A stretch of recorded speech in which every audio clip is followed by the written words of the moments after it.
Depois eu ponho no YouTube para quem quiser. Pronto, gravando.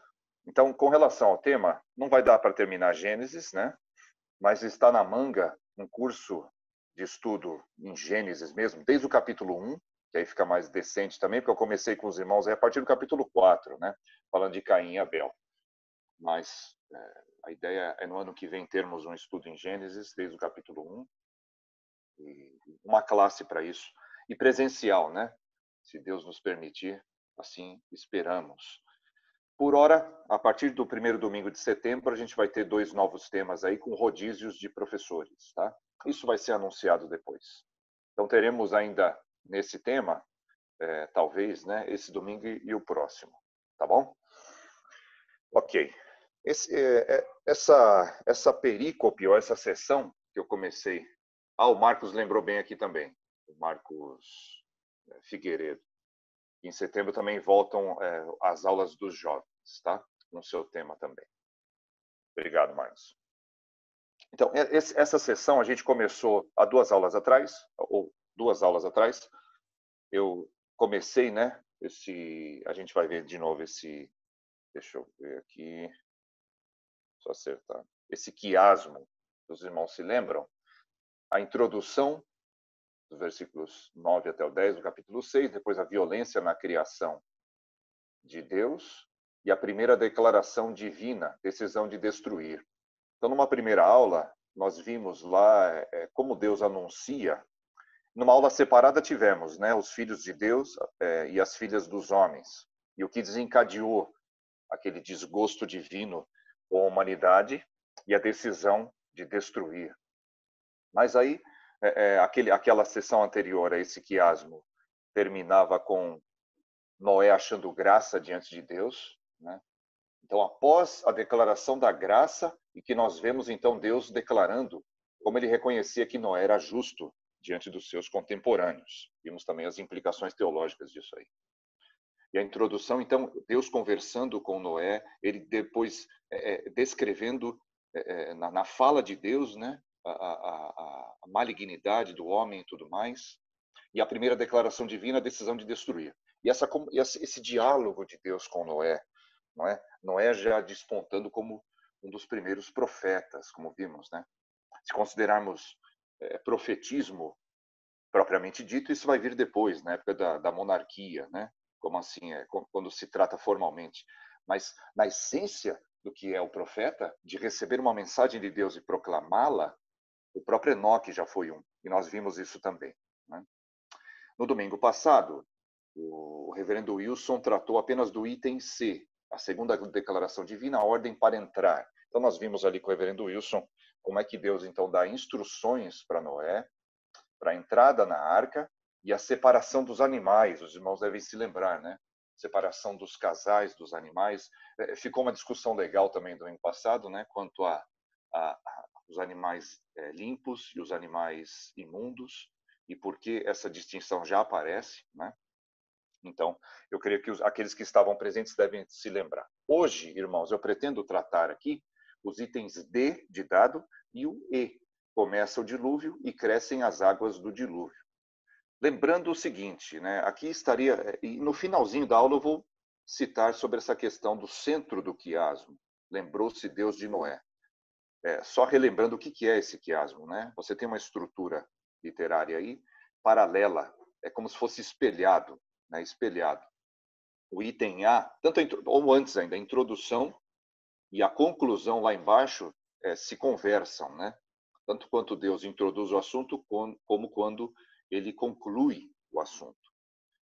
O item A tem o seu correlato com o item A', a violência na criação de Deus, com o A', a quarta declaração divina, a bênção da aliança e a paz. Vejam, Deus descreve primeiro a violência, depois você vê que o fechamento, né, é mais voltado para a bênção, para a graça, para a aliança pactual, para a graça pactual, né? O item B, que é a decisão de destruir, tem o B', né? Do outro lado do quiasma, que os irmãos podem ver no capítulo 8, Deus decide manter a ordem, confrontando, contrastando com a primeira declaração divina, a decisão de destruir. O item C, que foi no domingo passado com o reverendo Wilson, tem o seu espelhamento no selinha ali embaixo. Terceira declaração divina, a ordem para sair. Então tem a ordem para entrar e tem a ordem para sair. É só para os irmãos entenderem, né? Ou se lembrarem como é que funciona normalmente o quiasmo, que aparece várias vezes, tanto no Antigo quanto no Novo Testamento. Começa o dilúvio, é o que vamos ver hoje, vai ter uma correlação com o capítulo 8, a secagem da terra. Nós vamos ver hoje, né, de fato, se estabelecendo o dilúvio, a grande chuva por 40 dias, as águas prevalecendo por 150 dias, né, sobre os montes. Então, quando crescem as águas do dilúvio, que vai ser o fechamento da aula hoje, culminando no centro do quiasmo, com o Elinha, diminuem as águas do dilúvio. Então, vejam, é muito interessante essa estrutura porque ela busca ser didática de fato. Não é uma estrutura, irmãos, que tenha só encontre entendimento no meio de estudiosos acadêmicos. Pelo contrário, esse texto foi escrito para todo mundo. Esse texto foi escrito para os nossos irmãos do passado, certo? Pela mão de Moisés, aqueles que estavam saindo do Egito após a peregrinação. Então, todo tipo de crente iria ler e entender e perceber essa estrutura, principalmente as relações. E hoje eu vou salientar mais uma vez, irmãos, as relações, as semelhanças que existem entre o relato do dilúvio e o relato do Êxodo. Tá? Tem uma forte correlação. Nós já vimos a questão da linguagem de arca, né, sendo utilizada naquele cesto que levou Moisés, né, nas águas até chegar na filha do faraó. Tá? A estrutura da arca de Moisés, não é? É interessante também, com betume construída, então a linguagem é muito semelhante. De qualquer forma, as semelhanças não param por aí. É o que nós veremos hoje, então, itens D e E, ok? Então, primeiro, o item D começa o dilúvio. Vamos ler o texto juntos? Em Gênesis 7, por enquanto até o versículo 16. No ano 600 da vida de Noé, aos 17 dias do segundo mês, nesse dia romperam-se todas as fontes do grande abismo, e as comportas dos céus se abriram. E houve copiosa chuva sobre a terra durante 40 dias e 40 noites. Nesse mesmo dia entraram na arca Noé, seus filhos Sem, Cã e Jafé, sua mulher e as mulheres de seus filhos. Eles e todos os animais, segundo as suas espécies, todo gado, segundo as suas espécies, todos os répteis que rastejam sobre a terra, segundo as suas espécies, todas as aves, segundo as suas espécies, todos os pássaros e tudo o que tem asa. De toda a carne em que havia fôlego de vida, entraram de 2 em 2 para Noé, na arca. Eram macho e fêmea os que entraram de toda a carne, como Deus lhe havia ordenado. E o Senhor fechou a porta após ele. Vamos orar. Pai amado, esta é a tua palavra perfeita, santa, infalível, inerrante. Nós queremos, pela obra do Espírito Santo, nos submetermos a ela. Nós reconhecemos que temos olhos para ver, ouvidos para ouvir, porque o Senhor agiu em nossas vidas em algum momento no passado. Nós rogamos a Ti por entendimento, rogamos por amadurecimento, rogamos que essas palavras encontrem guarida no nosso coração, ainda pecaminoso, mas pela santa obra do Teu Espírito, nós confiamos que isso será possível, para que sejamos servos aprovados diante de Ti, para que cumpramos a missão que o Senhor nos deu, para que sejamos discipulados por Ti, para que também possamos discipular a outros. Guarda-nos do mal, Senhor, te rogamos, e hoje nos ensina a Tua palavra, em nome de Cristo. Amém. Ok. Então, irmãos, vamos para o texto, direto para o texto. Hoje, a aula está até mais simples, a apresentação está simples, tá? E eu, mais uma vez, animo a participação dos irmãos. No momento em que acharem por bem me interromper, por favor, o façam, tá? Pode ser que eu não consiga ler todas as mensagens escritas. Se alguém perceber que alguém escreveu algo e eu passei batido, me avise também, tá? Para que nós falemos, porque muitas vezes a participação no momento, é muito importante. Eu posso passar batido se alguém escreveu algo. E outra coisa, deixem as Bíblias do lado, abertas. Eu não vou projetar todos os textos, então seria interessante que os irmãos tivessem as Bíblias também próximas. Nós vamos ler alguns textos e também é bom sempre treinar a agilidade bíblica. A agilidade bíblica era uma expressão que aparecia em gincanas na igreja que eu fazia parte também. Tinha uma parte só para agilidade bíblica. Quem achava o texto primeiro. Tá bom. Eu não vou fazer isso aqui, mas às vezes a gente pode ficar meio acomodado com os textos sempre projetados, não é? Ok. O texto que lemos, irmãos, ele vai ser quase que uma repetição. Ele parece uma repetição do texto que foi lido e exposto no domingo passado pelo reverendo Wilson. Vejam, vamos ver novamente, de 6 a 10, nós lemos do 11 até o 16, né? O texto de domingo passado, veja só, Gênesis 7, de 6 a 10. Douglas, você pode ler? Douglas de Goiânia, por favor? Poderia ler?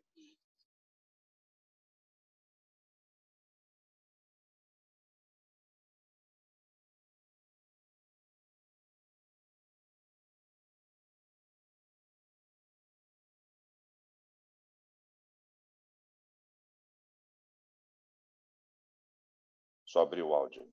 Abri aqui. Beleza. Então, Gênesis capítulo 7, do verso 6 ao verso 10. Isso, por favor. Então se arrependeu o Senhor de ter feito o homem na terra. Capítulo 7, Douglas. Desculpa. Desculpa. Verdade, eu queria errar. Tinha Noé 600 anos de idade quando as águas do dilúvio inundaram a terra.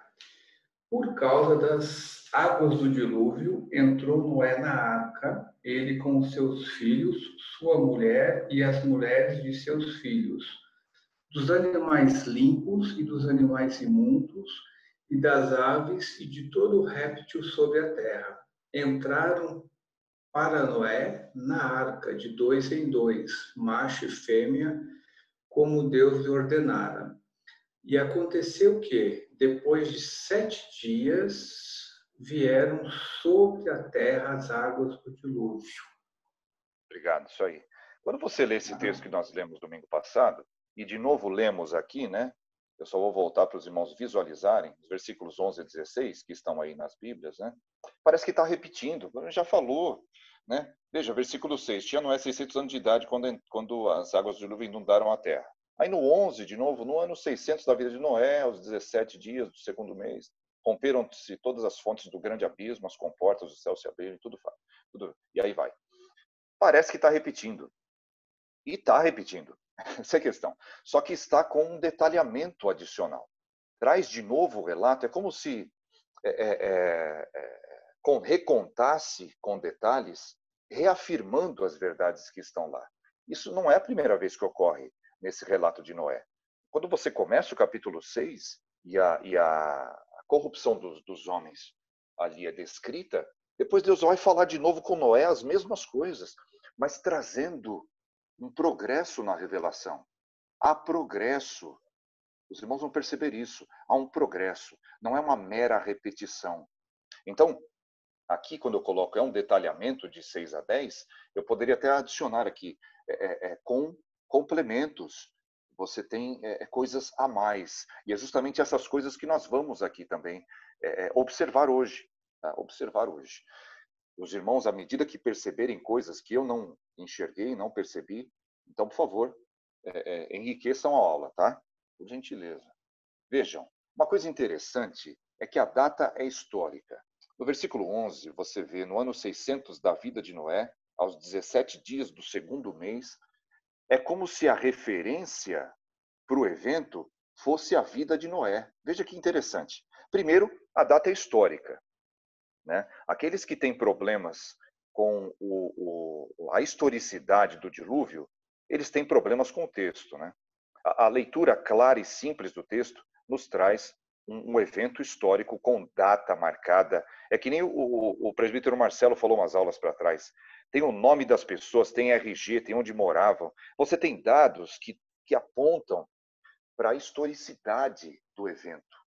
Agora, além disso, isso é muito bom que nós reflitamos a respeito, mas além disso, a vida de Noé, vejam que interessante, talvez eu esteja equivocado, mas porque isso acabei não achando em nenhum comentarista, mas é interessante que a vida de Noé é como se fosse a base para a contagem do tempo, tá? E eu vejo um aspecto messiânico forte aí. No Êxodo, eu vou fazer alguns paralelos hoje com Êxodo e Cristo, né? O Êxodo também, se os irmãos se lembrarem, não vamos ler agora, mas quando é anunciada a Páscoa, que é a saída do povo do Êxodo, vocês se lembram da frase do Senhor? Alguém se lembra o que o Senhor fala sobre data? Quando ele vai, se eu não me engano é Êxodo 12, né? Quando ele vai falar sobre, vai estabelecer a Páscoa e vai dizer algo sobre contagem de tempo para os judeus. Alguém se lembra?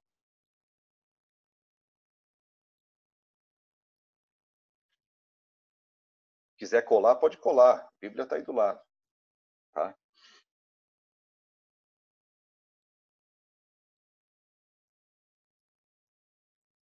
Alguém se habilita? Bom, a gente sabe que na época de Êxodo, eu não sei se é esse o ponto, mas Moisés tinha um ciclo de história até os 40, aí depois dos 40 aos 80, outro ciclo de história, e dos 80 aos 120, outro ciclo. Não sei se era esse o ponto aí que você queria fazer a associação. Entendi. Nesse texto ele não fala sobre... É o estabelecimento dos meses, dos anos? É mais no que na linha do que a Sandra falou. O Márcio lembrou bem da idade de Moisés, que também é uma forma de contar ali, né? 40, 40 e 40, que nós bem conhecemos, né? Mas tem mais a ver com o relato, no caso do Êxodo, né? No estabelecimento da Páscoa. Esse será o principal mês do ano para vocês. Será o primeiro mês. Então, é o início de uma nova vida. Mas a contagem de tempo tem alguma referência, né? E, de alguma forma, irmãos, isso se estabelece hoje? De alguma forma, não, né? Você não consegue viver no mundo hoje sem referência histórica com a vinda do Messias. Então, a história é contada hoje a partir dos anos antes de Cristo e depois de Cristo. Então, você tem contagem de tempo a partir de eventos, né? De eventos redentivos. Isso no povo de Israel. Agora, como é que os povos contavam o tempo? Os povos fora de Israel? Eu não sei. Talvez haja relatos aí na arqueologia, né? Por certo, há alguma contagem de tempo. Mas o povo da aliança conta o tempo a partir de obras redentivas de Deus. Então, o fato da vida de Noé ser aqui, obviamente, né, o ponto de referência, é porque ele tem um caráter messiânico fortíssimo. E Noé, diferente de outros patriarcas, ele experimentou algo em que só ele sobrou de fato na terra. A família dele foi salva por causa dele. A justiça da família não é citada, e sim a justiça de Noé. Obviamente, é uma justiça que apontava para a cruz. Mas a contagem do tempo é interessante. Então, isso é um ponto a se notar. Uma coisa simples, né? Além do caráter histórico. Vejam só, além disso, o fato de você ter esse relato do dia é como se fosse um dia comum. É mais um dia, tá? Para o resto da humanidade, até que desabou o dilúvio. O pregoeiro da justiça, que foi Noé, manteve a sua mensagem por pelo menos 100 anos, é o que entendemos lá, né? Dos 500 anos de idade até os 600 anos de idade, Noé pregou com a sua vida, com a sua obra, com a sua fé na promessa. Os dias não tiveram tanta diferença, talvez, para o povo. Era mais um dia. Assim como nós podemos enxergar, né? Como é mais um dia, será mais um dia quando Cristo voltar. Assim será a vinda do Filho do Homem, não é? Como o próprio Cristo fala no sermão profético, será como nos dias de Noé. As pessoas estão vivendo normalmente, estão casando, dando-se em casamento, não é? Festejando, comendo, bebendo, até que desaba, né? O dilúvio, no caso de Noé, e também na vinda do Filho do Homem, como ladrão da noite, isso acontecerá. Marcos levantou a mão, por favor.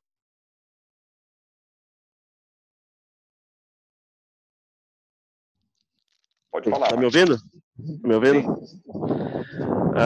É importante frisar, né, que como você bem observou, estes dados, eles são traços incontestáveis de que o evento é histórico.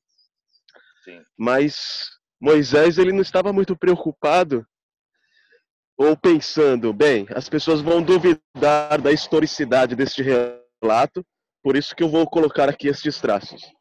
Isso é obra da providência, até mesmo porque a forma como esses traços que apontam e estão no texto são diferentes das características, dos aspectos que a modernidade se utiliza para dizer o que é um texto histórico, né?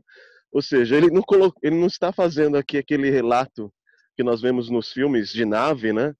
No primeiro dia do ano tal, etc., do mês tal, não sei o que, aconteceu isso, né? Não é uma ata, né, do que está acontecendo. Era um evento histórico que ninguém duvidava disso. E Moisés coloca esses traços históricos pela providência de Deus, né? Mas não tem uma contagem igual à nossa, né? Não estou falando assim que anos podem ser décadas e etc. Dias podem ser eras. O ponto não é esse. O ponto é que a gente tem uma forma diferente de escrever textos históricos na atualidade, né? Sim, sem dúvida, sem dúvida. A preocupação de fato ali na inspiração do texto é o registro dos atos redentivos de Deus, né? Exatamente, acho que esse é o ponto, né? Esse é o ponto, O né? que fica evidente é a atuação redentiva de Deus. E é assim que eles veem a história, né? É uma contagem a partir do que Deus fez pelo povo de Israel, né? Exato. E a forma, obrigado, Marcos, é a forma como nós crentes devemos enxergar hoje. Como é que eu leio o relato? Essa questão, né, de historicidade, arqueologia, ciência moderna pode, às vezes, anuviar nossa visão e deixar de enxergarmos a beleza do relato como um ato redentivo de Deus, né? Nem queremos enxergar provas, né, científicas das coisas, né? E só para fechar minha participação aqui, Daniel, Sim, por favor. o que a maior evidência de que estes fatos são históricos são justamente essa perspectiva do ato redentivo de Deus. Moisés está dizendo, os atos redentivos de Deus aconteceram no tempo e no espaço. Então, se você duvida que esse é um ato histórico, você está duvidando do próprio ato redentivo. Exato. A questão não é científica, né? A questão é de fé mesmo. O ponto é crença no ato redentivo de Deus. É isso mesmo. Então, irmãos, com relação a esse dia comum, por exemplo, quando desaba o dilúvio, vejam o que esse comentarista escreve aqui, ó. Como foi o dia para o povo da geração de Noé? Como é que foi esse dia? Era como qualquer nova manhã, sem alarme e sem qualquer consideração quanto à sua condenação. Ele fala deles, né? Jesus enfatiza isso ao retratar sua própria vinda repentina. Esta geração será como a de Noé, comendo, bebendo, casando-se, dando-se em casamento. Mateus 24, 37 a 39. Eles continuam com os negócios normais de suas vidas, indiferentes às nuvens que se acumulam acima. É interessante, porque, por certo, existiam alguns sinais, mas para eles, sinceramente, tá uma nuvem passando aí, né? Nos dias de Pedro, os detratores ainda não haviam aprendido a lição das águas de Noé. Segunda de Pedro 3, 5 a 7, nós já lemos em outras aulas, né? E da mesma forma hoje, muitos consideram isso nada mais do que um conto infantil. Realmente, quando lemos Noé, a história, né, o relato desse ato redentivo de Deus, a distância entre aqueles que creem e aqueles que não creem fica evidenciada. Muitas vezes estamos com dificuldade para enxergar o abismo de diferença entre crer e não crer, não é? Esse é um dos relatos que nos mostra o tamanho desse abismo. Tá? E mais uma vez, irmãos, a linguagem, no versículo 11 e 12 ali, né? A linguagem do início do dilúvio é descriacional. Vamos ver de novo? Eu vou ler aqui, capítulo 7, versículo 11, fala assim: No ano 600 da vida de Noé, aos 17 dias do segundo mês, nesse dia romperam-se todas as fontes do grande abismo. Vejam que interessante. O grande abismo. E as comportas do céu se abriram. Tem duas coisas diferentes aqui, irmãos. As comportas dos céus, né, que estão aqui na segunda frase, e a primeira, as fontes do grande abismo. Percebam, ele está falando de uma coisa embaixo e uma coisa em cima, não é? É como se viesse água de cima e de baixo. E ele desfizesse aquilo que ele fez no começo da criação. Alguém pode ler Gênesis 1, 2, e aí depois de 6 a 10? Por gentileza.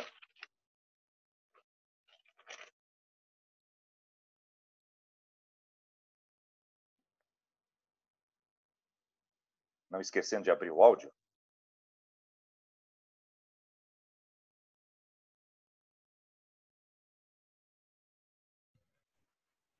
Gênesis 1, 6.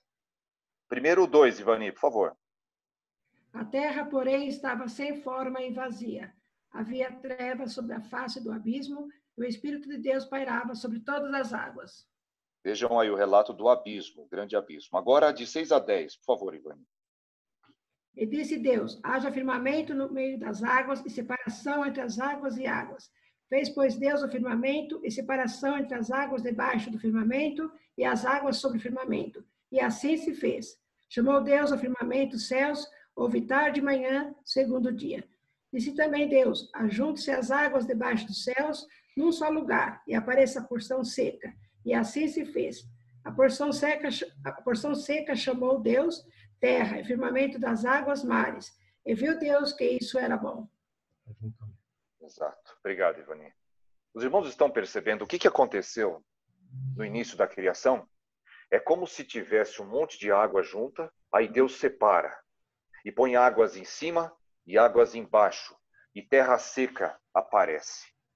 O que está acontecendo no dilúvio aqui? Deus está voltando, e a linguagem aponta para isso, não é? As fontes do grande abismo se abriram, as comportas do céu, as janelas dos céus, em algumas traduções, né, se abriram, romperam-se as fontes do grande abismo. Vejam, a linguagem nos mostra o seguinte: Deus está voltando lá no início. Lembram daquele tema que falamos já mais de uma vez, que o dilúvio é um marco que aponta para a nova criação? Irmãos, novo céu e nova terra não é um assunto que aparece só em Apocalipse. Ou você pode falar, aparece em Isaías também. É verdade, aparece em Isaías. Mas aparece em Gênesis aqui também.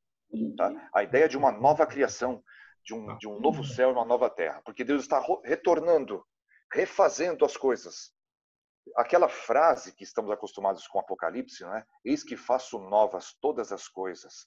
É um bordão, na verdade, que ressoa desde Gênesis até Apocalipse. Desde que pecamos e caímos, Deus está mostrando que quer recriar todas as coisas. Então essa é a beleza do texto, né? Quando você vê ele citando abismo, é para isso que somos direcionados. Em seguida, veja só no versículo 16, para terminar esse segmento. Deus fechou a porta após eles. O cuidado protetor de Deus. Veja, é Ele quem fecha. Essa é a grande diferença, uma das grandes diferenças, né, com os épicos, os mitos pagãos, né, que contam histórias de dilúvio também, como vimos, Atrahasis, Gilgamesh. Não existe essa questão de algum Deus poderoso, um só Deus. Primeiro que eles acreditavam em vários deuses, né?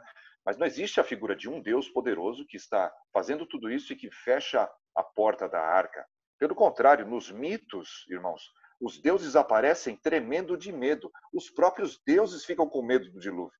É uma coisa absurda, né? Agora, no relato verdadeiro aqui nós temos o cuidado pastoral de Deus, o cuidado protetor de Deus. Ele é quem sela o destino. A diferença de quem está para dentro da porta para quem está fora da porta. Os irmãos devem se lembrar também, e aqui vem à minha mente, né, a figura do final da Escritura, de novo céu e nova terra, da cidade com muros extremamente espessos, largos, aquela nova Jerusalém que aparece no final de Apocalipse, e ali tem a descrição daqueles que estão fora. Fora ficam os cães, os roubadores, os mentirosos, os idólatras. Não é? Fora da arca, quem ficou, irmãos? Ficaram todos aqueles que foram condenados por Deus. Dentro da arca, aqueles que foram salvos por Deus. Né? Então, essas verdades vêm à mente, né? À medida que nós lemos o relato. Agora... Daniel, é muito Oi, interessante. por favor. Quando você coloca dessa forma, o meio de graça, que é a Escritura, quando a gente coloca aqui, da forma histórica que ele colocou, mas não, esse meio de graça dos 66 livros, ele fez questão de deixar de forma literal, para que a gente entendesse as expressões que ele coloca. Porque quando ele coloca dias, a gente entende que é dias. Quando ele coloca 40, a gente entende que é 40. Quando ele está falando de porta, a gente entende que é porta. Né? Então, essa forma literal que ele deixou transcrita para nós, ele poderia falar através de teofania, como ele sempre falou em outra época, mas quando ele expressa aqui, nesses 66 livros, que a gente entende claramente que é um meio de graça, quando Deus está falando, ele falou de forma tão clara para a gente entender e detalhada, que quando a gente vai lá para os evangelhos sinóticos, lá os 3, eles esmiuçam de uma tal forma para esclarecer para um público, para outro público e para outro público. Aqui, quando ele coloca dessa forma aqui, a gente consegue entender literal. Aí as pessoas falam, mas será que... Aí nós vamos falar dos evolucionistas, mas essa data, essa era... Eu entendo que quando Deus colocou de forma literal, era para a gente entender o que ele estava falando mesmo de forma literal. Ó, eu que fecho a porta. Olha, eu que coloco 2 de cada um mesmo. Olha, eu é que faço chover 40 dias mesmo. Porque quando a gente vê aquele tempo já fechado no céu, a gente fala assim, nossa, hoje vai vir um dilúvio aí, né? A gente usa aquela expressão que vai cair um pé d'água de uma forma assim que a gente fala, nossa, olha que chuva, uma semana chovendo. Aí a gente faz aquele link, como será que foi no dilúvio? 40 dias. Então, quando a gente quer colocar de forma histórica, sim, mas eu entendo claramente que é forma também literal para a gente entender o contexto da forma que Deus quer se revelar a nós. É que aí começa a entrar algumas especulações de históricos, de evolucionistas, de pensadores que querem ter a mente de Deus, esquecendo que Isaías fala que os pensamentos do Senhor são mais altos do que os nossos pensamentos, mas aqui eu acredito que ele vai deixando de forma muito clara para nós, né? O que é imundo? O que é limpo? Passa a mão na terra, sua mão vai estar imunda. Aí você lava lá embaixo da torneira, vai estar limpa.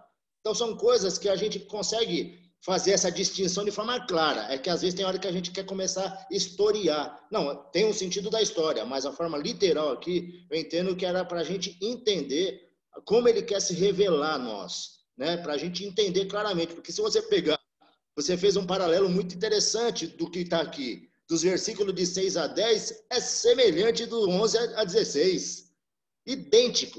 Só que eles estão mais traduzidos, estão mais... eu estou te explicando por parábola, tipo assim, agora eu vou te explicar melhor, o que é, ó. É esse, ó. E é eu que fecho a porta. Então é muito interessante quando a gente tenta, né, entrar um pouco na economia de Deus, mas a gente só consegue entrar porque ele deixou para nós claro aqui, né? Sim, é verdade. A questão é, não temos o texto aqui para tentar fazer, como disse um teólogo uma vez, Deus não deu a Bíblia para a gente para fazer filosofia, para fazer teorias, né? Ele deu a Bíblia para a gente se submeter a ela e ele está se comunicando com a gente. Quando a gente fala que o texto bíblico está difícil de ser entendido, é só por causa do nosso próprio pecado, porque Deus não é um professor ruim, nem pode ser, né? Deus é o mestre dos mestres. Então, quando ele está falando com a gente, e ele está falando com todo o seu povo, né? Ele vai se fazer entendido, e disso não podemos ter dúvida mesmo. Ele fecha a porta, e esse versículo 16, como o Marcelo lembrou, não está, por exemplo, do 6 a 10. Mas ele está explicando melhor. Olha, sou eu quem fecho a porta. Eu quem fechei a porta ali, né? Ele inicia a obra, ele termina a obra, não é? A obra é dele, de qualquer forma. Então, não tem como. Não é Noé falando, eu fechei a porta, ou até eu abri a porta, né? Ainda que ele tenha construído a arca, o projeto era todo de Deus.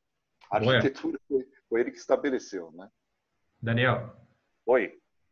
É interessante no texto que nós vamos ver aqui que Noé, não chamou os animais. Ele não foi buscar os animais.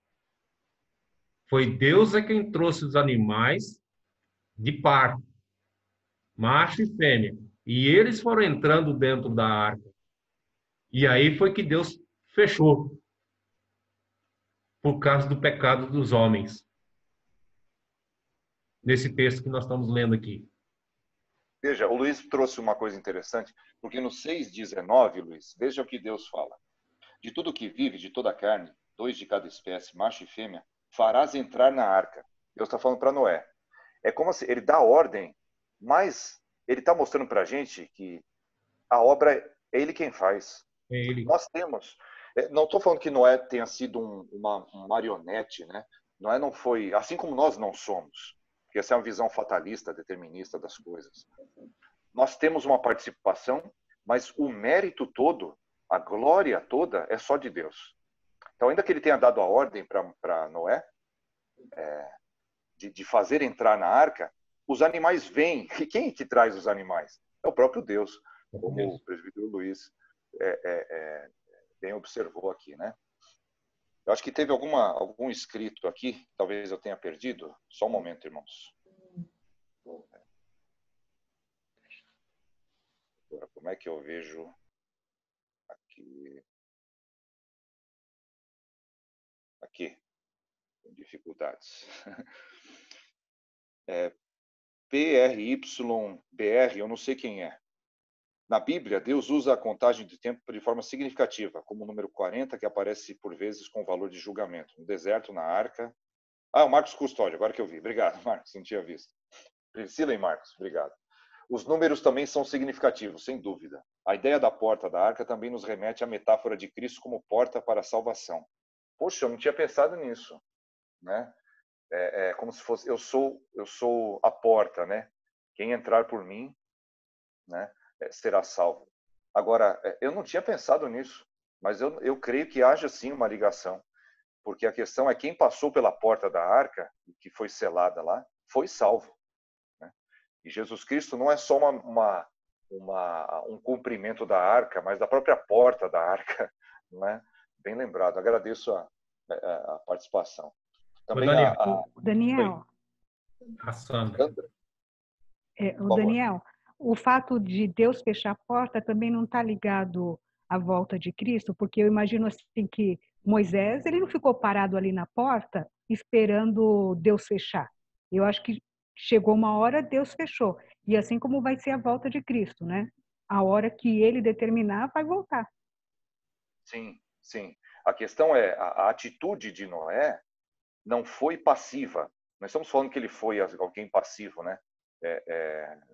Pelo contrário, imagine você viver com uma promessa por 100 anos e você está construindo um negócio e não chove nenhum dia. Imagina a cabeça desse homem, irmãos.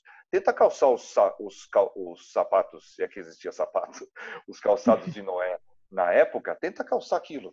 E pensa, e aí você vivendo uma vida cristã hoje, esperando pelo retorno de Cristo, você olha para trás, 2000 anos, e ele não retorna, e você fala, está muito demorado, e eu acho que isso não vai acontecer de fato, e eu estou me privando de algumas coisas, e as pessoas ficam zombando da minha fé. Não é? Essa é a grande questão. Não é? Noé não estava omisso, ele não estava passivo, mas na submissão, e você não ouve a voz de Noé. Quando é que Noé fala aqui? Nós vamos ouvir a voz de Noé depois do dilúvio, quando ele vai falar, né?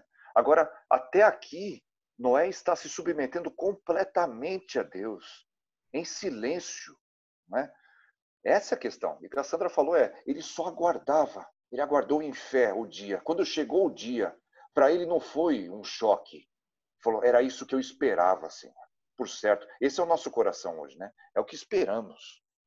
No texto aqui de Provérbios, seguindo aqui, irmãos, na questão de fechar a porta, vejam o que esse texto fala, muito interessante. Torre forte é o nome do Senhor, a qual o justo se acolhe e está seguro. A ideia de refúgio, lembra de um hino que a gente canta, né, de refúgio no temporal? Nós temos, eu não lembro o título do hino, mas... No temporal. Esse aí mesmo, tem fundo musical hoje. Não, Eu ia entrar aqui no texto, um pouco antes desse texto, que no capítulo 7, versículo 1, Deus fala que Noé é justo perante os olhos dele. Sim. Justo. Então, ele falou com Noé, com a sua família, e os salvou, né? E eu acho interessante que eu vou fazer um paralelo com Jesus Cristo. Lá no texto no Evangelho, na Epístola de João, no seu capítulo 2, versículo 1, que diz assim: filhinhos meus, estas coisas vos escrevo para que não pequeis. Se todavia alguém pecar, temos advogado junto ao Pai, Jesus Cristo, o justo, em letra maiúscula. Então, Deus salva através do justo. Sim. Noé era justo, e por causa de Noé ser justo, a sua família foi salva. E aqui depois, mais na frente, nós vamos continuar, quando você for delinear, eu vou ver o paralelo que essa nossa Bíblia de comentário faz de Noé com Jesus, o dilúvio e Jesus. Sim. Depois eu Guarda faço. aí. Sim, Eu guarda vou aí. guardar, Deixa na manga aí. Tá. Mas é isso Daniel, mesmo, o justo... nos versículos anteriores, você não fala que cita a porta, certo? Mas se a gente pegar aqui no versículo 6, 9 e 10, tá bem relacionado que quem que fecha a porta, ó. Entraram, porém Noé na arca, depois 2 em 2, macho e fêmea, como Deus ordenara. Bom, sim. O tempo de como Deus ordenou para entrar está voltado ao que nós estamos falando. Deus ordenou que entrasse de 2 em 2. E aconteceu depois de 7 dias, vieram sobre a terra. Quer dizer, entrou 2 em 2, depois de ter entrado 2 em 2, Deus fechou a porta, como Deus ordenara, e aconteceu depois de 7 dias vieram o quê? O dilúvio. Deus fechou a porta e veio o dilúvio. Deus fechou a porta e veio o dilúvio. Deus, o tempo aqui, quando nós estamos falando de tempo, quando ele coloca 7 dias, por que ele está falando 7 dias? Porque ele quer colocar que o tempo é determinado por ele, né? Os dias são determinados por ele, e poderia, vamos especular, poderia ser 10 dias. Deus fala, como que Deus vai reunir todos esses bichos, todos estavam lá, aguardando em volta da arca? Porque aí começa a especulação. Estava lá todos dormindo, esperando o dia que não ia terminar a arca, aí depois ia entrar todos. A gente começa a querer fazer conjectura, né? Mas olha como que é o controle de Deus sobre todas as coisas, que é lindo quando a gente começa a ver aquilo assim. Olha o tempo de Deus, olha, porque nós somos temporais, Deus é atemporal. Mas ele quer mostrar a temporalidade aqui para a gente entender que ele controla o tempo, ele controla os dias, ele controla todas as coisas. Aí a gente se deslumbra em ver que ele cuida do tempo, cuida dos dias, cuida de 5, 6 meses de pandemia, aí a gente começa a analisar de forma tão maravilhosa que o tempo está na mão do Senhor, né? De forma que ele que controla todas as coisas. Aí a gente fica deslumbrado quando vê umas passagens dessas que a gente já tá careca, já tivemos careca de ler e ler de novo, e eles falam assim, nossa, como que é isso aqui, Deus querendo se revelar dessa forma? Aí que você começa a admirar mais o cuidado de mostrar clareza, né? Não dúvida no cuidado de Deus, né? É uma coisa maravilhosa de compartilhar, né? Sim, questão dos dias, né, Marcelo? Ainda que a palavra porta não aparecesse, né? Estava ali só claro quem é que está controlando a situação, né? E a explicação vem só detalhada depois. Ele está falando mais sobre a mesma verdade. Né? Daniel, só complementando o que o Marcelo está falando, por isso que nós vivemos pela fé. E não importa para mim se uma semana aqui são 7.000 dias para Deus, porque um dia para Deus pode ser 1.000 anos e 1.000 anos pode ser um dia. Então, para mim, não interessa a coisa. O importante é você ter a fé e crer naquilo que está escrito, que Deus é quem tomou conta de tudo e Ele é quem fez tudo, né? Então nós não temos aí estar preocupado se entrou foi 7 dias. 7 dias para nós entendermos, eu acho que é interessante a gente entender que, por exemplo, chove 3 dias aqui em São Paulo, aqui, inunda tudo. 3 dias consecutivos inunda tudo. Aí você fala assim, pô, se em 3 dias inundou, imagina 40 dias, chovendo dia e noite, dia e noite. Sim. Então, essa é a nossa fé, de nós acreditarmos o que aconteceu é verídico. Sim, o volume de água que Deus estabeleceu estava calculado por Ele mesmo. Isso, né? isso. Então, você não tem como tentar questionar Não. essa... Nós vamos ver isso no segundo segmento, quando ele vai falar que os montes ficaram cobertos de água. Imagine você a montanha mais alta que se possa ter na Terra, ela ficou coberta de água, né? Uma coisa inimaginável, por assim falar, né? Talvez para a gente. Alguém escreveu algo aqui? Deixa eu só ver. O Marcos Custódio. Por vezes, Deus usou o número 7 para marcar o início de um novo ciclo. O primeiro deles foi a semana na criação. É verdade. O Marcos está chamando a atenção para isso e é importante, Marcos. Eu só não me demorei nesses pontos, mas existe até um quiasmo com o número de dias, tá? Ele vai usando 7, 7, 40, depois 150. Aí no retorno do quiasmo, 150, 40, 7, 7. São números significativos, a menos dos 150, né? Óbvio.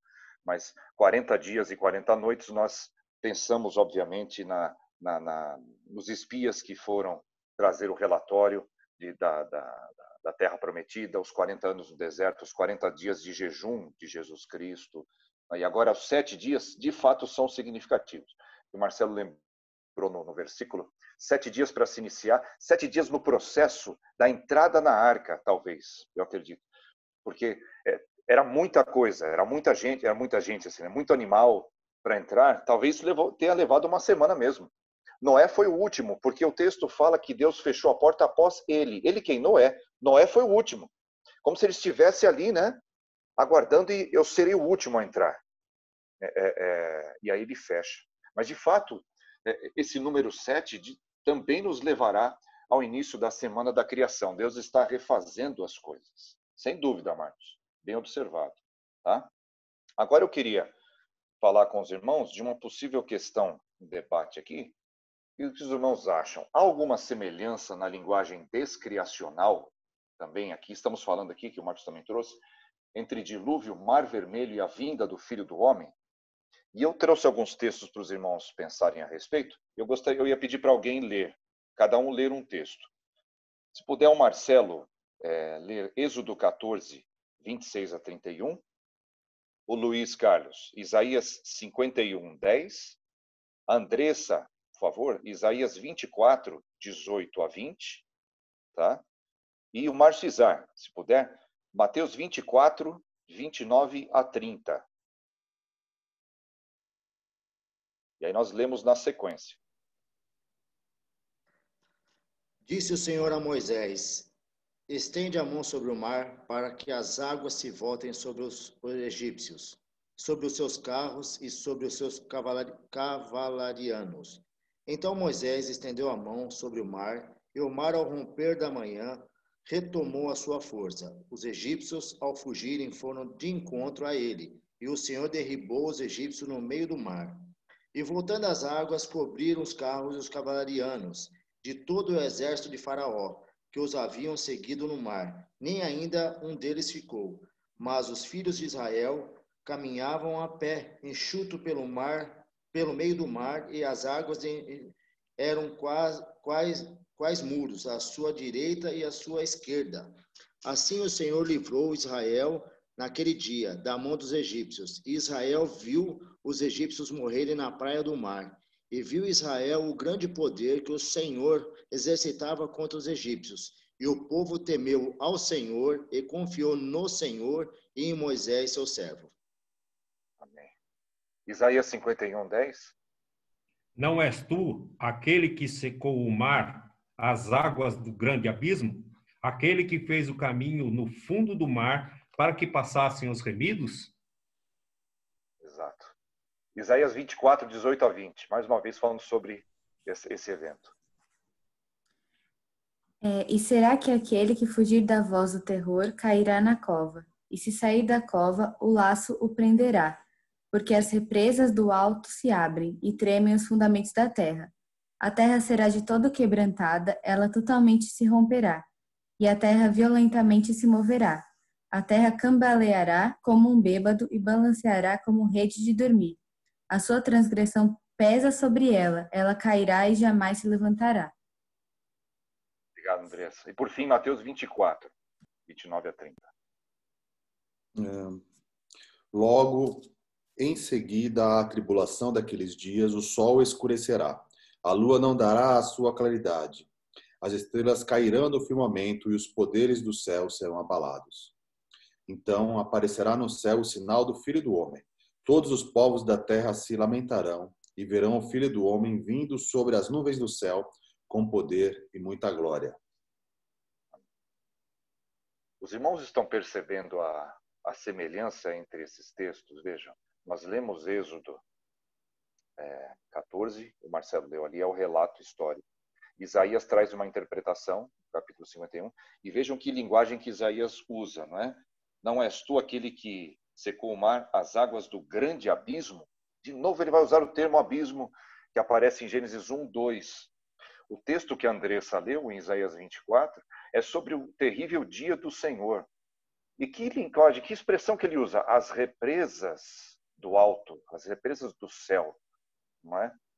Vejam a linguagem do dilúvio aparecendo no relato do Mar Vermelho, que são esses dois primeiros textos, e depois do dia do Senhor, com a vinda do Filho do Homem, né, que leu Márcio Izar, também com uma linguagem parecida. Os irmãos conseguem enxergar que, na própria linguagem do dilúvio, nós temos água acima e abaixo. E elas estão se encontrando. É um retorno para aquele caos do início. Elas se fecham. Vejam, as águas de cima, represas do alto, e o grande abismo se fecham. O que aconteceu no Mar Vermelho e a linguagem que nós vemos lá? Duas paredes, duas muralhas de águas também se fecham, trazendo juízo. Vejam que interessante.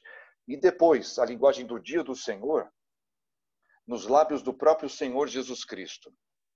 Os poderes do céu serão abalados. As estrelas cairão dos céus. O que nós enxergamos com a grande amplidão do espaço é como se fosse fazer assim também, ó. Vai juntar tudo. Vai voltar ao caos do início. Só que dessa vez vai ser de uma vez por todas, né? Essa vai ser a definitiva. Vejam que interessante a linguagem descriacional que aparece. Tanto no dilúvio, quanto no relato do Mar Vermelho, e por fim, o que nós presenciaremos. Irmãos, nós não presenciamos o dilúvio. Nós não presenciamos esse evento do fechamento do Mar Vermelho nos egípcios. Mas nós presenciaremos a substância da qual esses eventos eram sombras, foram sombras. A substância do dia do Senhor, de fato. O verdadeiro. Todos nós estaremos lá. Já parou para pensar isso? Que nós testemunharemos esse cataclisma definitivo. E esses eventos que nós estamos vendo, eles simplesmente foram sombras do que haviam de vir. Quando nós tentamos calçar os sapatos de Noé e tentar enxergar o que estava acontecendo ali, já é uma coisa fora da realidade para a gente. Algo inimaginável. O que será então quando Jesus Cristo retornar, vindo sobre as nuvens em poder e glória? Né? Essa é uma questão para reflexão, para pensarmos a respeito. Eu tinha até separado um tempo para a gente debater, e quem quisesse falar também. Eu só não quero também me delongar muito na aula, tá? E eu sou grato a Deus que os irmãos falam e a aula nunca fica monótona. Glória a Deus por isso. Tá? Mas à medida que caminharmos, por favor, irmãos, fiquem à vontade para falar. Seguindo em frente, só para terminar, esse é o último segmento, tá, irmãos? Crescem as águas do dilúvio. Então, dos versículos 17 ao 24, eu vou ler com os irmãos. Quem quiser também acompanhar na própria Bíblia, por favor. Durou o dilúvio 40 dias sobre a terra. Cresceram as águas, levantaram a arca de sobre a terra. Predominaram as águas e cresceram sobremodo na terra. A arca, porém, vogava sobre as águas. O vogava aqui não está errado, não é vagava, é vogava mesmo. É um verbo que a gente não está acostumado, né? Mas tem a ver com navegação. Ela navegava sobre as águas.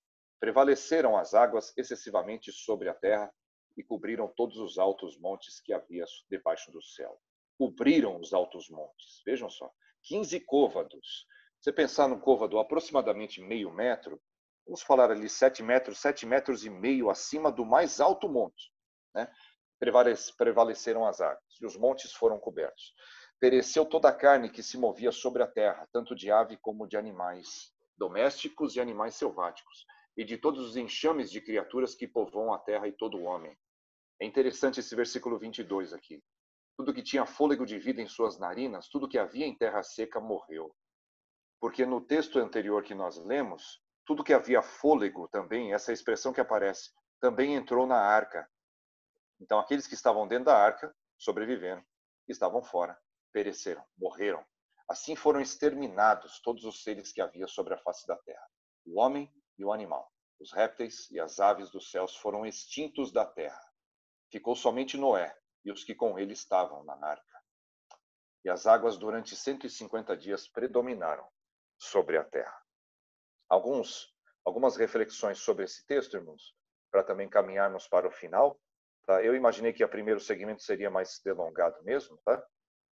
Mas vejam só, as repetições que aparecem de águas cresceram, prevaleceram sobremodo. Vejam que esse comentarista luterano, alemão, escreveu. As tautologias, ou seja, essas repetições da mesma ideia com palavras diferentes, né? As tautologias do relato retratam a monotonia assustadora. Vejam que interessante que ele fala. A monotonia assustadora da extensão ilimitada das águas. Você já parou para pensar quem estava na arca, se é que tinha alguma visão, né, se conseguisse, porque por toda a chuva eles ficaram lá presos, eles não estavam vendo o que estava em redor. Mas imagine a visão do mundo depois do dilúvio. Eu falo, antes ainda de secarem as águas, né? A monotonia assustadora. Para onde você olha é água. Eu não sei se alguém já pescou em alto mar, eu já tive a oportunidade. Eu já fui um pouco longe, né, da terra firme, terra seca. Para onde você olha é água. Para onde você olha é mar. Se você começa a pensar a respeito, e se você começa a alimentar alguns medos, né, você vai ficar desesperado em alto mar. Porque você não vê para onde ir. Você sabe que tem terra seca em algum lugar, não é? Mas o que você consegue enxergar é só água. É mais ou menos o que o texto está nos mostrando isso. Ele retrata uma realidade, né? De forma poética até, trazendo a mesma ideia com palavras diferentes e montar uma imagem na nossa cabeça dessa monotonia assustadora que falou o Franz Delitzsch, certo? Além disso, vejam, a linguagem remete ao relato que desencadeou o dilúvio. A aula antes, né, desse quiasmo, que foi como é que os filhos dos homens se perverteram com as filhas, os filhos de Deus se perverteram com as filhas dos homens, a linguagem que aparece lá, irmãos, é justamente essa, e em sequência, né, de que a malignidade se multiplicou sobremodo, cresceu a malignidade. E esse prevaleceram que eu pus aqui em cima, está aqui, tem a mesma raiz, a palavra tem a mesma raiz daqueles valentes na terra que aparecem lá, aqueles filhos dos gigantes e tudo mais, que nós falamos a respeito, os nefelins e seus descendentes, os valentes da terra, os com grande nome, não é? Diante dos homens. Agora, quem é que prevalece? São as águas do dilúvio. Deus utiliza a mesma linguagem para mostrar para os crentes, né, o que é que de fato vem. Né? Quando vem o juízo, o que prevalece de fato não é o homem. Não é o homem. numa conversa com o Marcelo uns dias atrás, né, quando ele citou um texto que é de um dos profetas maiores, agora eu esqueci, acho que é Jeremias. Maldito o homem que confia no homem e faz do braço mortal, né, a sua força, do braço que é mortal no sentido que ele é falível, ele está fadado à morte, né, ao fracasso. Então, a confiança desses homens aparentemente fortes no início do capítulo 6, agora, vejam, eles são exterminados, eles são cobertos pelas águas do dilúvio. As águas prevalecem. Então, a linguagem mostra Deus trazendo o juízo de acordo com o pecado. De acordo com a falta, vem o juízo. Não é? Deus é perfeito nos seus juízos. Ele traz as coisas nem para menos, nem para mais. A linguagem mostra que ele traz as coisas de acordo com o pecado dos homens. Isso remete à perfeição de Deus. Então, mais uma vez, a linguagem descriacional. Vejam lá, os montes foram cobertos. Não há mais terra seca. Nós lemos lá, em Gênesis 1, a dona Ivani leu, a terra seca havia aparecido. Agora ela sumiu. A única coisa sobre as águas é a arca. É a única coisa sobre as águas. É aquilo que vai dar o início, de fato, à nova criação de Deus. E também, mais uma vez, vejam os irmãos, tudo, essas expressões aparecem 8 vezes. A linguagem é, de fato, de uma inundação universal. Deus está repetindo, batendo na tecla. Tudo que tinha fôlego morreu. Tudo. Homem, animais. Não havia monte não houve monte que ficou seco. Então, esse é o sentido claro do texto. Não é? E nos versículos 21 a 24, nós vemos, então, também, até agora, os termos pereceu, exterminados, foram usados. Então, até agora, nós tínhamos os termos pereceu e exterminados. Mas morreu, como, se eu não me engano, aparece no versículo 22, é novo para a sessão. Não que não aparecesse, né, na Bíblia até agora, mas nessa sessão esse morreu é novo. É como se Deus trouxesse de novo a palavra que apareceu no capítulo 5, daqueles homens que viveram tantos anos e morreram, e morreram, e morreram. Lembram desse refrão do capítulo 5? Morreram, morreram, morreram. Mas principalmente 2,17, que é a ordem que Deus deu para Adão e Eva. No dia em que vocês comerem da árvore do conhecimento do bem e do mal, certamente o quê? Morrerão. Vós morrereis. E agora a palavra vem aparecer de novo aqui, para falar de fato do juízo divino contra o pecado. A palavra morreu aparece. Ainda que os sinônimos tenham aparecido antes, de pereceu e exterminados, né? Mas essa palavra traz de novo a lembrança daquele início, tá? E por fim, há um crescendo, né?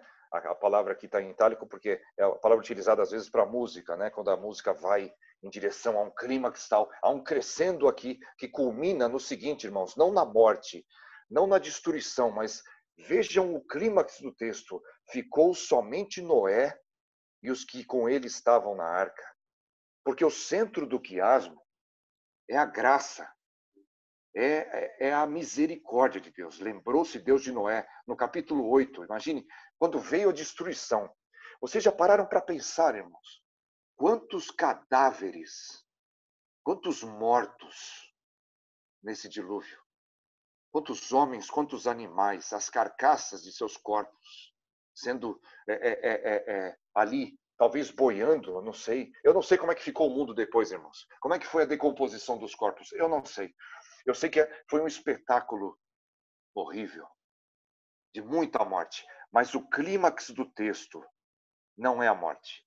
O clímax do texto, o centro do quiasmo, não é destruição. Ficou somente Noé e os que estavam com ele na arca. O centro do quiasmo lembrou-se Deus de Noé. Que coisa maravilhosa, irmãos, é nós estarmos nos pensamentos de Deus, nas memórias misericordiosas de Deus. Você já parou para pensar que Deus se lembra de você e de mim com graça, com amor, com misericórdia, ainda que eu e você, todos os dias, venhamos a ofender a Deus? com as nossas inclinações, com os nossos pensamentos pecaminosos, com as nossas palavras, nossos sentimentos. Mas ainda assim, por causa do Senhor Jesus Cristo, a lembrança que Deus tem de nós é boa. Você já parou para pensar de pessoas que você tem na lembrança e você fala assim, já tem alguém que você tem no coração e fala, eu só lembro coisas boas dessa pessoa. Eu só tenho boas memórias. Assim é o Pai eterno com o Filho eterno. E porque estamos no Filho eterno, Deus tem boas memórias de nós, irmãos. Como é possível isso, eu não sei. Mas quando o texto bíblico fala que, de fato, Deus se esquecerá, né, dos nossos pecados, é isso que vem à mente aqui. Que Deus lança os nossos pecados no mais profundo abismo.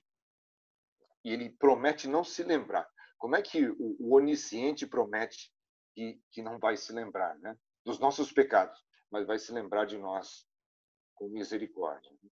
Então, esse texto tem, de fato, um clímax, um ponto alto na graça, sem dúvida, né? E nos remete ao Senhor Jesus Cristo. A reflexão final é para conversarmos aqui nos minutos. Na verdade, eu tinha previsto até aula para 11h15 no máximo, já são 11h20, mas os irmãos estão à vontade. Como é que nós vivemos a realidade implacável, irmãos, da vinda do reino em nossos dias? Como é que nós enxergamos, então, Noé nos nossos dias hoje? Por favor, fiquem à vontade para falar. Daniel, muito interessante quando você faz esse último relato do pecado da gente e quando Deus fez tudo aquilo ali. E aí quando a gente se remete para Tiago, quando Tiago 1, no versículo 5, ele fala assim, né? Se porém alguém nesse sabedoria peça a Deus, ele fala que em nada ele impropera, nada ele joga na cara, ele não joga na cara, né? Nós temos a mania de jogar na cara das pessoas as coisas, nós temos mania, nós somos excelentes de ser pessoas cruéis dentro da igreja, dentro da nossa família, dentro da nossa casa, de jogar na cara das pessoas as coisas. E a Escritura fala, peça a Deus com sabedoria as coisas, meu filho, que nada ele vai te jogar na cara aquilo que você pede. E na toa que ele fala que ele joga o nosso pecado no mais profundo abismo. Não, e a gente toda hora quer jogar na cara das pessoas o favor, o dívida, o questionamento, é tudo. E quando a gente olha tamanha graça, misericórdia de Deus, né? Isso daí teria que impactar a nossa vida, teria que deixar a gente vergonhosamente constrangido, né? Porque as misericórdias do Senhor se renovam a cada manhã. E quando a gente olha dessa maneira, a gente fica... não tem o que falar. E quando a gente vê, quando ele cuidou de acabar com a população, quando ele cuidou de preservar quem ele queria, se a gente parasse para analisar agora, onde que a gente estaria se não fosse Deus agora? Nós estaria lá no profundo do abismo, emergido debaixo das águas, afogado, morto mesmo, também igual ao povo no deserto, no povo de Gênesis, porque muitas vezes a gente não analisa tudo aquilo que Deus tem feito pelas nossas vidas, né? Parece que a gente... é graça. Quando a gente fala a palavra graça, tem hora que a gente fala ela tão solta na nossa boca, que tem hora que dá vergonha, né? Porque quando a gente fala graça, é grátis, né? O mundo traduz para uma coisa grátis. Vem cá que é uma coisa grátis, você ganhou de grátis. Ninguém ganha de grátis. Ninguém ganhou uma salvação de graça. Foi Cristo que morreu. E aí, às vezes, a gente fica todo o tempo esquecendo dessa realidade que Deus fez na nossa vida, né? E detalhou tudo, né? Então, de se corar de vergonha, né? De se corar de vergonha, de entender que a gente teria que estar olhando mais para a cruz, né? Olhando mais para a cruz e entender que se não fosse o Senhor mesmo, quando Paulo disse que nós estávamos mortos nos nossos delitos e pecados, né? Aí a gente dá de frente com os arminianos, né? Lamentavelmente, como que morto tem vontade própria? Como que morto tem vontade própria para aceitar Jesus se não fosse a graça misericordiosa, salvadora em nossas vidas? E às vezes a gente esquece disso, né? A gente esquece disso, porque Deus mostrou o poder e o cuidado dele. Eu fiquei pensando aqui, né? As águas no dilúvio veio 40 dias para a arca levantar. Está escrito aqui, 40 dias para a arca, porque a chuva não ficou 3 dias e inundou tudo. Aí depois dos 40 dias, se permaneceu mais 150 dias, tudo cheio de água. Quer dizer, não tinha como salvar ninguém. Se talvez nos 40 dias tivesse alguém lá no mais alto do cume, lá, correu lá para se salvar, poderia, não vai chegar aqui as águas, né? Mas não teve essa, não. As águas cobriram tudo, com 15 côvados ainda permaneceu 150 dias, tudo sobre debaixo da água, debaixo de água. Aí a gente fala, poxa vida, olha como que Deus mostrou cuidado e tem mostrado. E às vezes a gente não analisa nada disso e fica achando que tem algum mérito, né? Meritocracia, né? A gente só tinha um mérito de ir para os quintos dos infernos, isso que a gente tinha os méritos. Exato. A expressão acho que é essa mesmo. Nosso mérito eu lembro de um cântico que é triste a letra, porque é neopentecostal, mas querendo... A letra era mais ou menos assim: eu quero de volta o que é meu. É com a pessoa querendo declarar a bênção. O que é seu, dá uma lida lá no dilúvio que você vai descobrir o que é seu, né, de fato. Então, cuidado para pedir isso aí, porque você pode receber o que é seu de fato, né? Então, infelizmente, quando nós nos declaramos como evangélicos cristãos, nós estamos misturados nesse tipo de discurso, que o Marcelo falou também, não só arminianos, mas que infelizmente querem ver algum poder no homem para realizar algo, mas no neopentecostalismo como se nós tivéssemos direito a alguma coisa nesse mundo, né? Direito a alguma coisa, como se eu tenho o meu ticket para a arca, eu quero entrar. Não é assim não, filho. Entrou quem Deus falou que entra e acabou, né? Não tem essa conversa. Mas bem colocado, mas... Oi, Luiz. Eu vou ler aqui o pensamento para a devoção pessoal, que nós estávamos aqui Nós, presbítero, temos essa Bíblia, diácono também tem, a Bíblia de estudo. E é muito interessante o que ele diz aqui. Diz assim, ó: o juízo de Deus sobre o mundo de pecadores é alarmante. É horripilante pensar em milhões de pessoas se afogando enquanto a água varre todas as construções humanas. Mas isso é pouco comparado à ira ardente de Deus, ainda por vir. Quando o Senhor Jesus vier com seus santos anjos, o dilúvio trouxe morte, mas o dia do juízo terá punição eterna no inferno.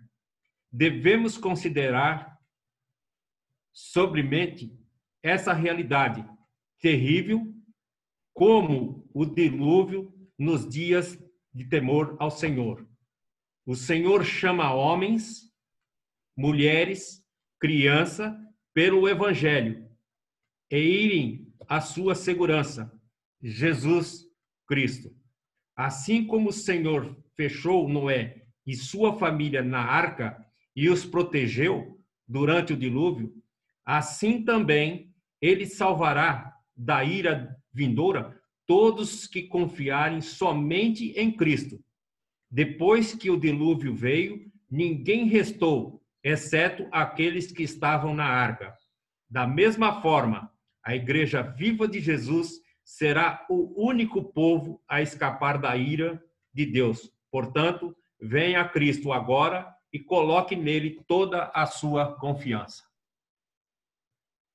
Amém.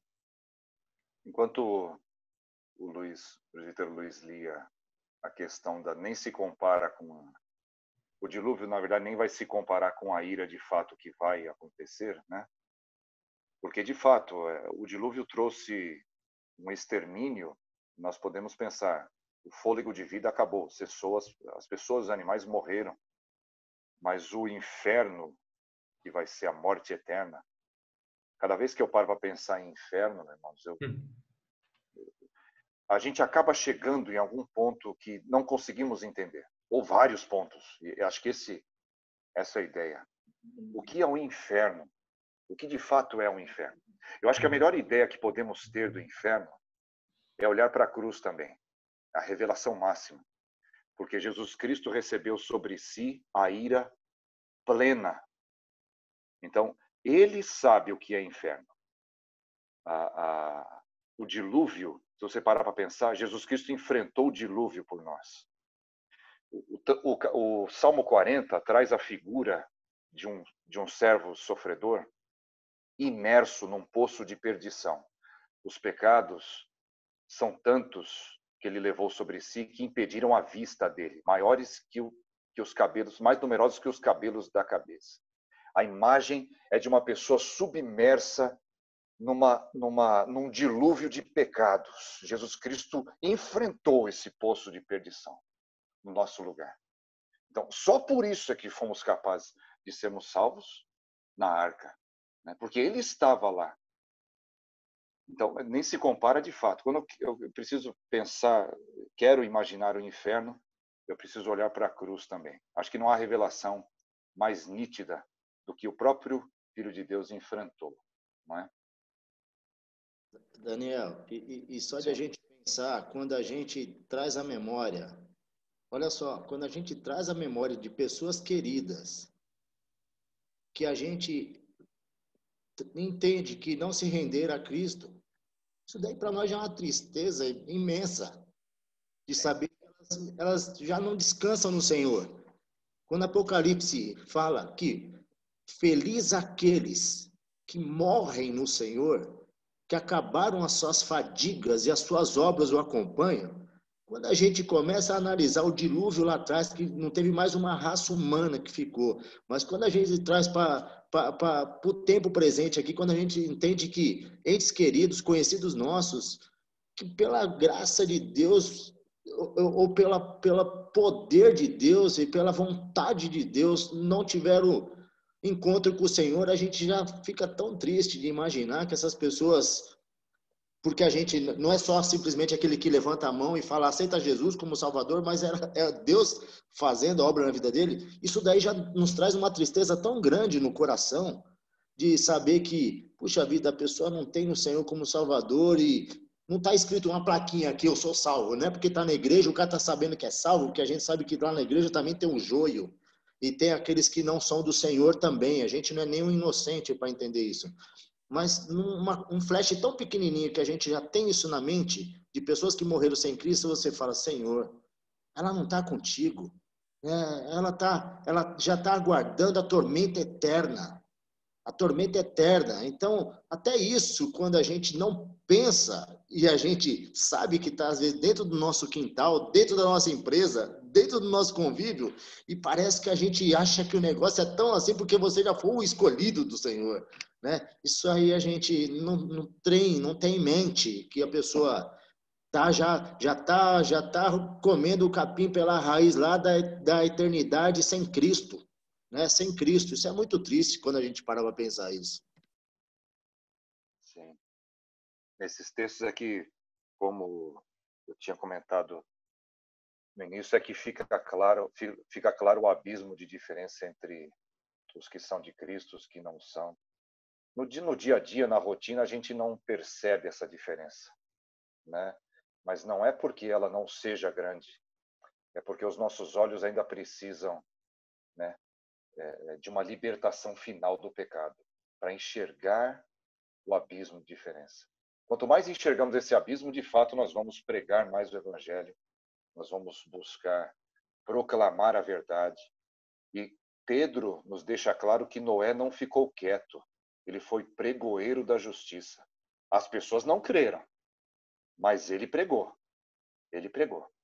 Deus não se deixou sem testemunha nesses 100 anos ou 120 anos que nós temos ali, no hiato entre a declaração do juízo e a vinda, de fato, né, do Senhor.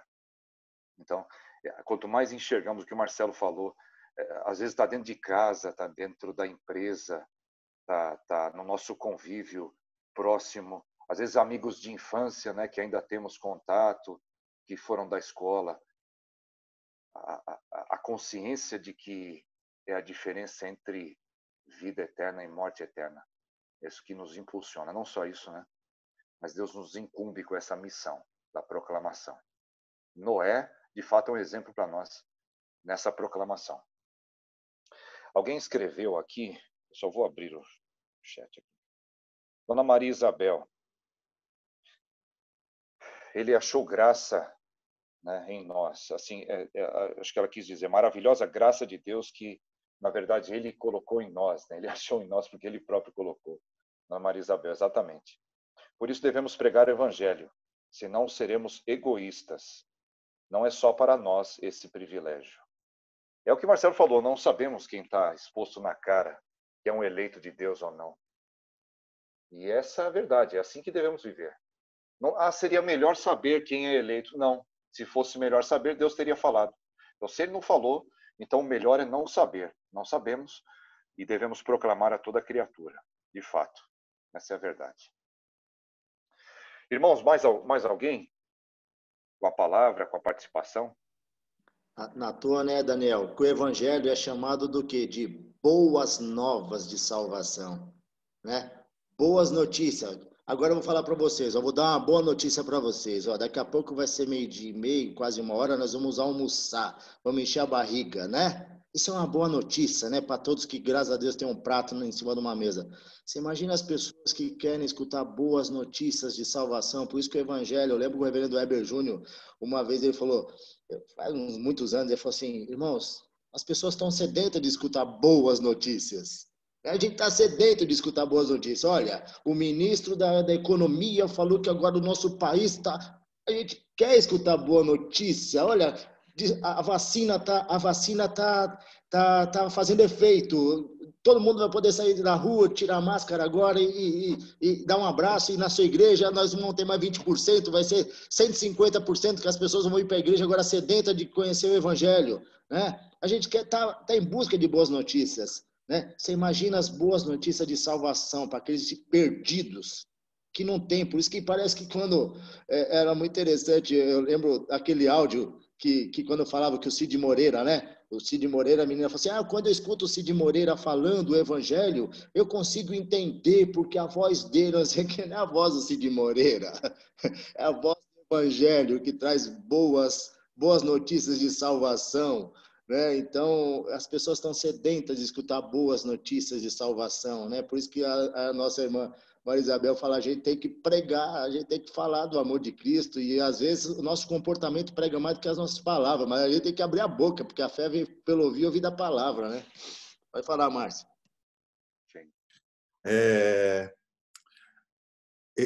Na época de Noé, e na nossa época tem essa questão que a gente tem que lembrar.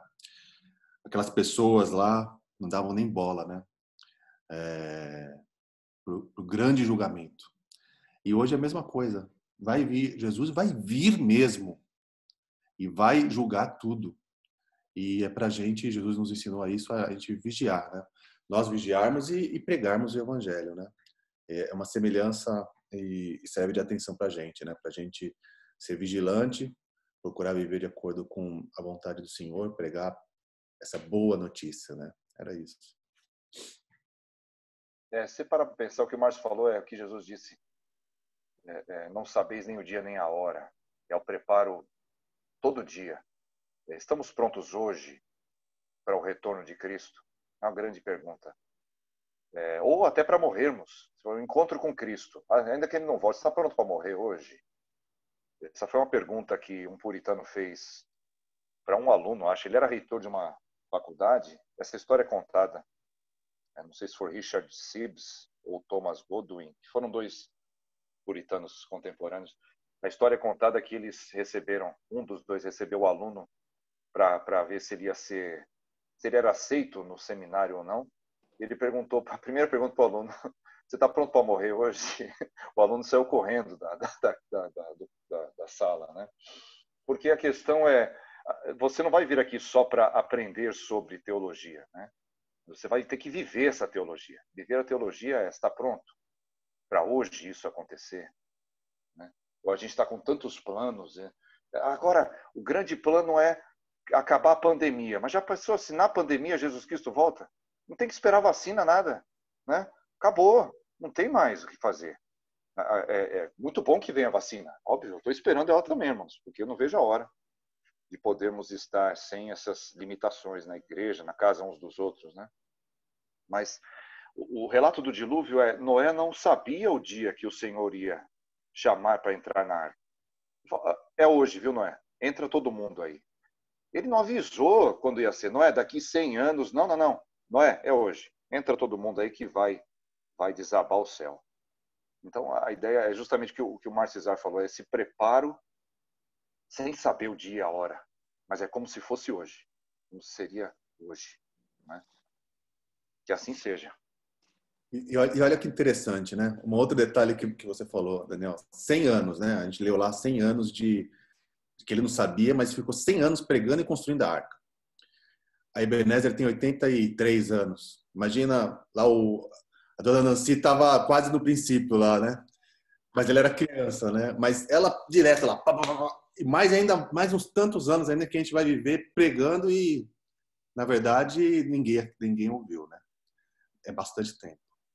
É interessante a gente ter essas lembranças aí.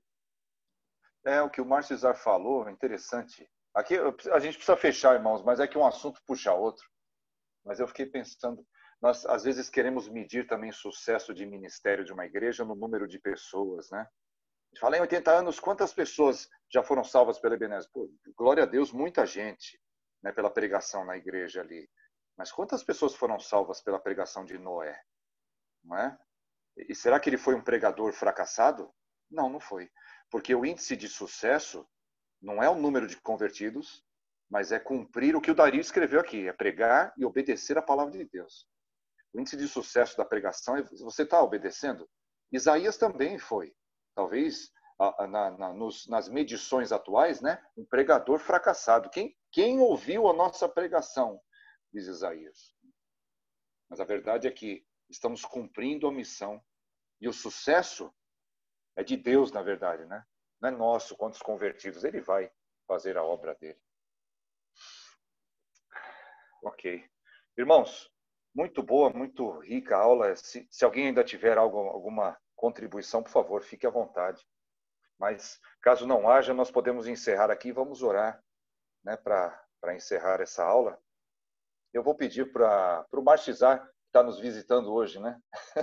Vamos orar. Márcio, puder orar, sim, eu agradeço. A gente encerra. Santo Deus, obrigado a Deus por essa aula, por aprendermos e relembrarmos, Pai, verdades tuas, ó Deus. Obrigado a Deus porque o Senhor é gracioso e misericordioso conosco, né? Fazemos tantas coisas que te desagradam, tu és perfeito e te desagradamos, mas tu resolveu nos salvar.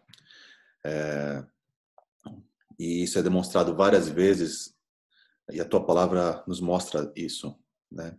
Gênesis ali com Noé é uma demonstração, mas a demonstração máxima é a obra de Cristo e a redenção eterna. Pai, muito obrigado. Pai, perdoe, Pai, as nossas faltas. Nos ajude, Pai, a andarmos no teu santo caminho. Nos ajude, Pai, a colocar em prática as verdades que aprendemos, Pai. Que possamos também pregar o Evangelho para as pessoas. Dê-nos oportunidades, dê-nos capacidade para falar de Cristo, falar da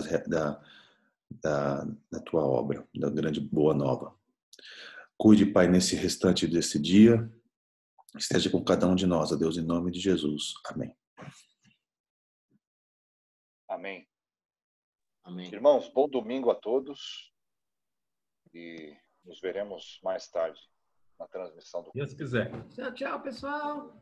Tchau, gente. Bom domingo a todos. Obrigado pela